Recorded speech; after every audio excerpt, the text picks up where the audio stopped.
So Princess Zelda is one of my favourite characters in gaming. She's beautiful, wise, powerful, and always the damsel.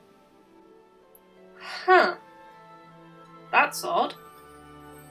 I swore she was more involved in, the Legend of Zelda? So back in my undergrad, I did a course on media, gender, and sexuality. I ended up writing an essay using Princess Zelda as my case study, looking at how her role in the series changed over time and analysing it with lots of different theories that I was taught. And hey, I got a swanky mark for my efforts, so passion must have helped. In the end, I thought this could be an interesting video series, so here we are. I get to expand on my essay and cover the things I couldn't before. Not to mention a few more games have released since then. What I will be doing in this video is describing Zelda's role within each game and analysing a selection of the series that I have separated into what I will call eras of Princess Zelda. Before we begin, a disclaimer! This is my opinion formed by what I have seen, played, and read. Not all games discussed are ones that I own or played to completion, but I have done my research as thoroughly as possible. If there are any gaps or mistakes, I may eventually make another video addressing them.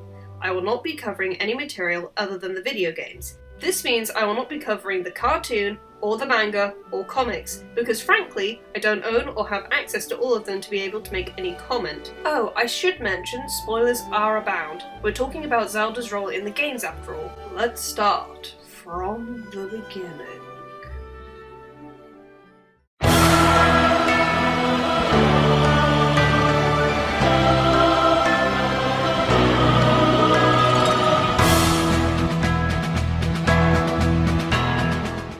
As described in the game's prologue and in the manual in more detail, Zelda is described as breaking the Triforce of Wisdom into 8 fragments and hiding them throughout Hyrule to prevent Ganon from obtaining them.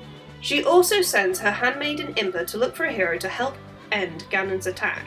After learning of her actions, Ganon becomes angry and imprisons Zelda in Death Mountain.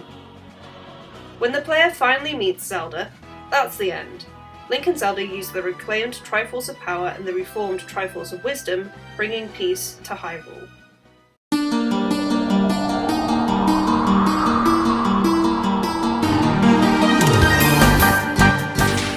You start the game and bam! There she is, lying there. So what's your story, princess? Well, you're in a game from the 80s, so let's read that dang manual. The King of Hyrule had hidden the Triforce of Courage. When the Prince of Hyrule came to inherit the throne, he learnt his sister, Princess Zelda, had been given knowledge of its whereabouts from their father. The prince questioned Zelda, and she refused to tell him. The magician, angered at the princess, threatened to curse her if she did not speak, and she still refused. Against the prince's wishes, she was cursed to sleep eternally. Thus was the tragic legend of Princess Zelda, with every royal daughter named for her, so the story was never forgotten. Link was chosen to awaken her, as he had the character the ancient king wanted in his successor. Thus, Impa believed if Link retrieved the final piece of the Triforce, the ancient Zelda would wake up at last. Of course, Link's journey was a success, and Zelda awoke, thanking her hero, and it is assumed, kisses him behind a curtain. Very nice.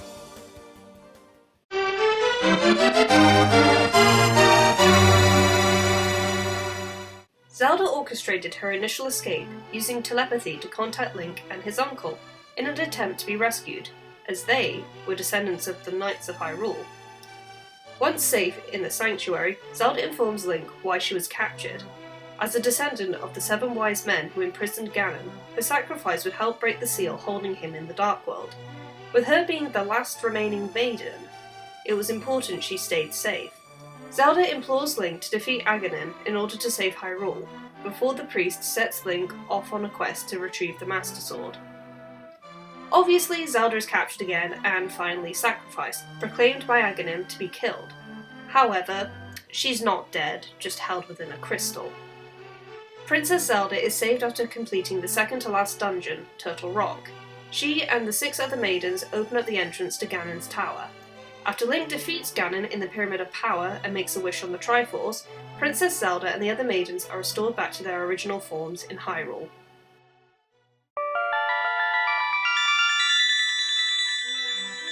strength of this early era of Zelda is that her damselment is always explained. Despite being a damsel, Zelda was no Princess Peach, screeching for help while Mario is completely confused why he's there and why Bowser even wants this girl. Zelda is at her weakest in The Adventure of Link, as she has little involvement in how the current story is driven. Everything had already happened to her many years before Link is in the picture. Also, it is Impa who sends Link on the quest, not Zelda herself, being in no position to. I would hope Zelda knew Link had been picked by her father's magic spell to be his heir before she kissed him. They were complete and utter strangers. I think I'll also ignore that there are two Princess Zeldas at this point in the timeline. Where is the Zelda from the first game here? Oh well, at least the story technically revolves around Zelda, as waking her is the driving force behind Link's quest. I would say Zelda is at her strongest in A Link to the Past, since the villains have clear motive in their desire to capture her, and she is the dispatcher in the story, the one who starts Link's quest. By technicality, Zelda is also the dispatcher in The Legend of Zelda, however it is done by proxy, through Impa. Though Zelda had strength in her agency to protect her kingdom, the explanation for her capture is weak, since it is basically Ganon found out she did it, and got really mad. This is why I think the first Zelda is the middle ground of this era. Not to mention, within the game she had one line of dialogue, whereas in A Link to the Past, Zelda had several. It must be said, by the end of this era, Zelda was already starting to show signs of improving. She was talking more and being involved in the narrative world. Things at this point can only go up.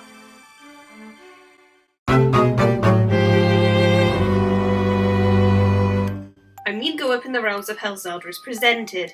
Everyone knows that the CDI games were failures for a reason. Let's try and get through these as painlessly as possible. These are the faces of evil. Gee, it sure is boring around here. My boy, This piece is not what we wanted at all. So, Zelda has a bit more personality, laughing off Link's attempt to get a kiss before he leaves on his journey. Then, it's revealed, much later on, by the wizard Gwonum, and I didn't even know that was his name, that Zelda has been captured. After trapping Ganon in the Book of Korodai, Zelda is saved by Link. She doesn't believe she was saved by him. And once again, Zelda playfully brushes off Link's request for a kiss, even after his heroics were supported by Gwonum's assertion that he is the hero of Korodai. Golly. Nothing different here, but hey, Link won. Wake up, Impa. We're going to Gamelon. Hit play, and bam! Zelda, Duke Onkled is under attack by the evil forces of Ganon. I'm going to Gamelon to aid him. 1 month later, the king isn't back, so Zelda sends Link. Later still, Zelda wakes Impa and tells her that they're going to Gamelon as well, to find both men. Who's running Hyrule when you're gone? Out of curiosity. Zelda, suddenly owning a sword and shield, helps many of Gamelon's residents, obtaining items and uncovering the Duke's betrayal of her father, as she trails Link in the king's footsteps. She defeats many of Ganon's allies, and eventually traps Ganon into a book, using the Wand of Gamelon to summon chains. Zelda saves her father and releases Link from Lady Alma's mirror. No idea how he got there, he's just there. The game ends with Zelda announcing that they're to have a feast, as she and the king laugh.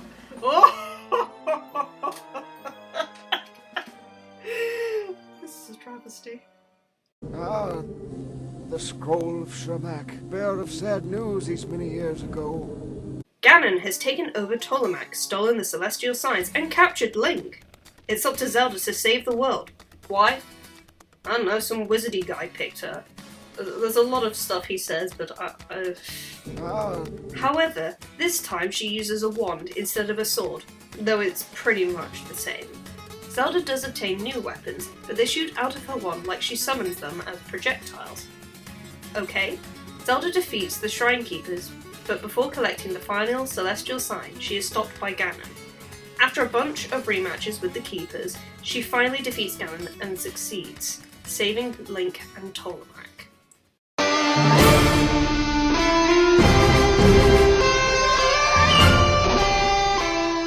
So the games are crap, but the efforts and the idea of Zelda being playable is revolutionary for the time period. considering she was just the damsel in distress in the main series. It is just a shame that in the first games where she is playable, she's bogged down by broken gameplay, poor writing, terrible acting, and cringy animation. Bless you, CDI games, for the playable Zelda. And the memes. A quick aside for the BS Zelda titles for the Satellaview. I cannot say much about them, as I've not been able to find much for them. Zelda appears to be the same damsel in BS The Legend of Zelda, but she seems to have a slightly more expanded role within the ancient stone tablets. However, she remains as the dispatcher, the one who sends the hero on their quest. So, looks like someone beat Nintendo to a great, in quotation marks, Princess Zelda. She improves leaps and bounds by becoming a playable character, and in the case of the first CDI games, starting to gain some personality. So, what were Nintendo planning all this time? The next true Nintendo-created Zelda outing was Link's Awakening, which had the princess absent. With a passing mention of Marin resembling her, our fair princess was not seen for many years until what many believe the series' defining magnum opus finally appeared.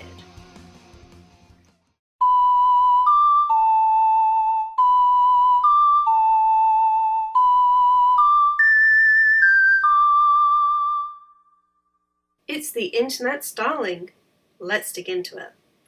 As a child, Zelda believes that Ganondorf is evil due to a prophetic dream she had. However, no one but her guardian Impa believes her. She spies on Ganondorf's meetings with her father from the courtyard where she meets Link. Zelda sends Link on his quest to retrieve the two other spiritual stones in a bid to stop Ganondorf from entering the sacred realm. However, the plan began too late as Hyrule Castle was sacked and Zelda had to flee. She threw the Ocarina of Time into the moat surrounding Castletown, trusting Link would keep it safe and get to the Sacred Realm before Ganondorf. Zelda's plan was foolish, as Ganondorf claimed Hyrule and the Trifles of Power after Link opened the Door of Time and drew the Master Sword.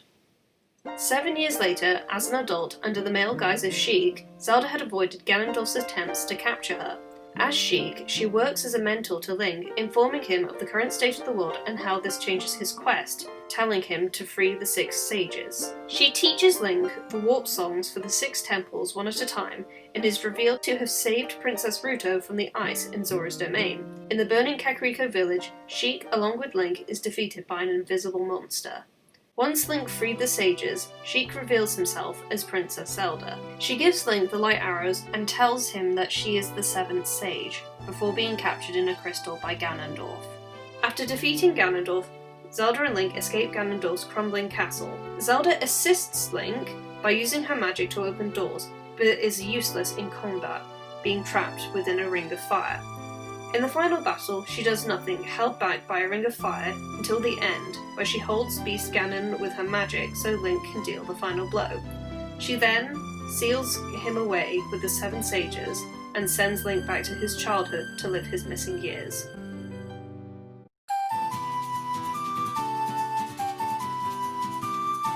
That was certainly the longest plot summary by far.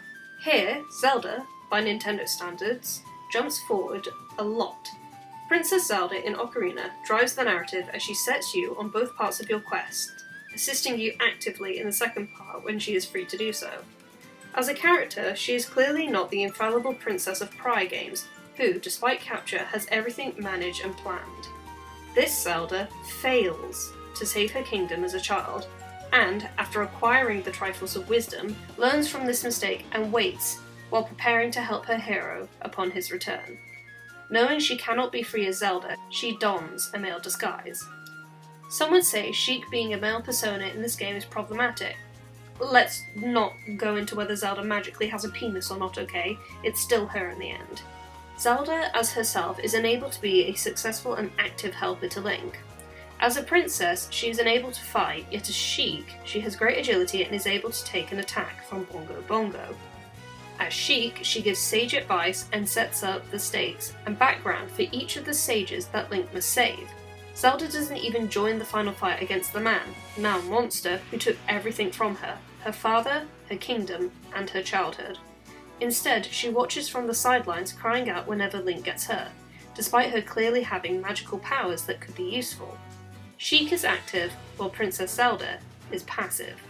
One could say Zelda uses Sheik to break away from the class and gender expectations placed upon her as Hyrule's princess. She has everyone fooled, bar Impa. Link, Ruto, and most importantly Ganondorf. This could make her appear strong for manipulating the system as it stands, to her benefit. In the end, Ocarina of Time contains the best Princess Zelda Nintendo had created by this point. While she isn't as active as the CDI Zelda, she had a lot of thought put into her role as Link's supporting act. The fact that she fails, then redeems herself, means something and proves that she earned her piece of the Triforce, and learnt after her rash decisions, truly showing her wisdom. The princess was no longer just the end goal, someone to reach to and save right at the end of the quest. She was becoming a person. In the next part, we'll be following the princess into the 2000s to see what Nintendo does with her after the breakthrough of Ocarina of Time. See you then! Like, subscribe, comment and shit.